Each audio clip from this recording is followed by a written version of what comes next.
বাংলাদেশের এই রক্তাক্ত দুর্দিনে যদি না কাঁদে তোমার মন, কে বলে মানুষ তোমায়? তুমি তো ভাই পশুর সমান।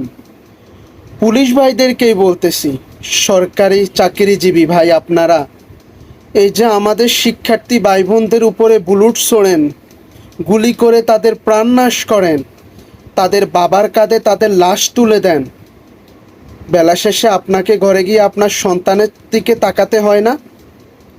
তখন মনে প্রশ্ন জাগে না, আপনার সন্তানের লাশ আপনার কাঁধে কতটা ভয়ঙ্কর হবে? মনে হয় না আপনার বিবেকে আপনাকে একবারও কড়া নাড়ে না? আপনি আয়নার সামনে গিয়ে চোখে চোখ রাখেন না? কেন এত লাঠিচার্জ, কেন এত গুলি, কেন ছাত্র হত্যা, কেন এত নৃশংসতা, এত রক্ত? প্রবাসের থেকে ভালো থাকা